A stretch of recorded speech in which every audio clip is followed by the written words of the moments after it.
Assalamualaikum warahmatullahi wabarakatuh. Izin memperkenalkan diri, nama saya Fikri Ibnu Fauzan dari Pendidikan Teknologi Informasi Angkatan 22. Pada kesempatan kali ini, kita akan mengenal apa itu cyber attack dan cara mencegahnya. Kita akan pahami apa itu cyber attack. Cyber attack adalah serangan dunia maya.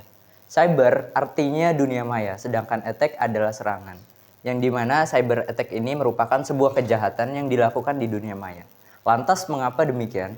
Perlu kita pahami bahwa cyber attack adalah sesuatu yang tidak boleh dilakukan karena sangat berbahaya dan juga merugikan orang lain. Cyber attack ini biasanya dilakukan dengan menggunakan unit komputer dan juga akses jaringan. Lalu kita harus mengetahui apa itu hacker dan juga cracker. Terkadang orang-orang menyalahgunakan penggunaan kata hacker dan juga cracker. Padahal hacker dan juga cracker ini memiliki arti dan juga fungsi masing-masing. Hacker itu awal pada tahun 1960, pada saat di Laboratorium Kecerdasan Artifisial di Amerika Serikat, hacker digunakan untuk orang-orang yang memang ahli dalam bidang komputer. Sedangkan cracker, istilah hacker ini berkonotasi negatif pada tahun 1983 karena pada saat itu FBI di Amerika Serikat sana menangkap sebuah organisasi yang menamakan diri mereka The 41 Second, yang dimana mereka ini berkonotasi buruk karena melakukan tindak kejahatan di dunia maya. Pada saat itulah hacker disebut sebagai bahwa itu sangat tidak boleh, makanya hacker saat ini dikonotasikan buruk. Lanjut. Lalu kita perlu pahami di sini ada jenis-jenis cyber attack yang perlu kita ketahui. Lanjut. Yang pertama ada phishing. Phishing adalah tindak kejahatan dunia maya dalam bentuk penipuan dengan tujuan untuk mencuri akun daripada korbannya itu sendiri. Biasanya phishing menggunakan website yang ditiru dan juga dikirimkan kepada pelaku, dan akhirnya ketika kita mengisi dalam website yang palsu tersebut, data-data kita bisa diambil oleh si phishing ini tadi. Selanjutnya di sini ada penipuan OTP. Biasanya pada saat kita melakukan berbagai macam autentifikasi pada sebuah software maupun juga aplikasi, di sini kita biasanya dimintai untuk melakukan OTP. Nah, para cracker biasanya mencuri data OTP untuk dapat masuk ke dalam akses akun kita. Lanjut.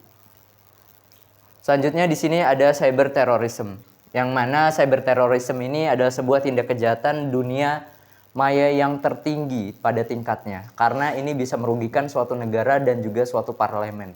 Contohnya kita pernah melihat sebelumnya bahwa ada berita di Indonesia yang hacker itu membobol situs daripada di negara kita, yaitu mencuri data-data penduduk di Indonesia, seperti itu.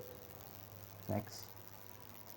Selanjutnya kita harus memahami apa saja metode-metode dalam cybercrime. Yang pertama itu ada password cracker, di mana metode yang pertama ini, password cracker adalah mencuri kata sandi dari akun orang lain dengan mengenkripsi kata sandi lewat bantuan program yang sekaligus dapat menonaktifkan proteksi keamanan yang ada di sebuah sistem komputer yang kita miliki.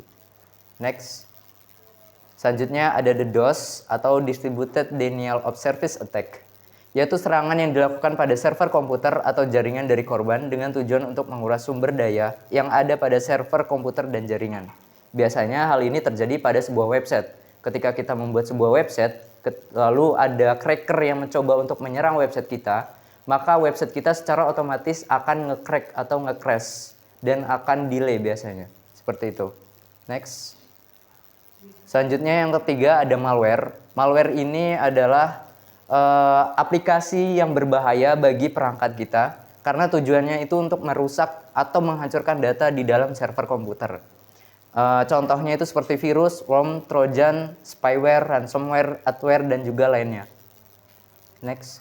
Lantas bagaimana cara kita untuk mencegah atau menanggulangi hal tersebut? Yang pertama kita harus gunakan password yang unik. Karena ketika kita menggunakan password yang unik dan juga kuat, itu dapat mencegah pihak-pihak luar dapat mengambil alih data-data yang kita miliki lewat username dan juga password. Karena di dalam kombinasi password yang kuat itu ada huruf, angka, dan juga karakter khusus. Yang nomor dua ada autentifikasi dua faktor. Biasanya ini dilakukan oleh perusahaan besar Google atau Gmail juga biasanya dilakukan seperti itu. Karena autentifikasi dua faktor ini berfungsi untuk mekanisme pemeriksaan ulang bahwa kita itu layak untuk masuk ke dalam akun tersebut dan memiliki akses. Selanjutnya yang ketiga adalah mengganti password secara berkala. Ketika kita menggunakan password, kita harus menggantinya secara berkala sekitar 30, 60 sampai dengan 90 hari.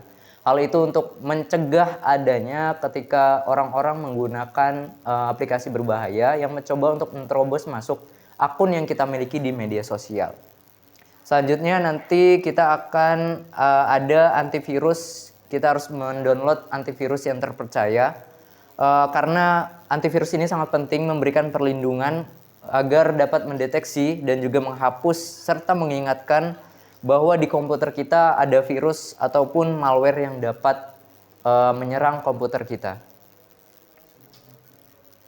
Next. Yang terakhir, jangan asal download. Hindari mengunduh software atau aplikasi bajakan, serta membuka dokumen atau lampiran dari sumber yang tidak terjamin keamanannya. Seperti kita mengasal download di sebuah website, itu dapat membahayakan bagi komputer kita. Itu tadi penjelasan dari saya tentang cyber attack. Selebihnya saya mohon maaf jika ada kesalahan. Saya akhiri. Wassalamualaikum warahmatullahi wabarakatuh.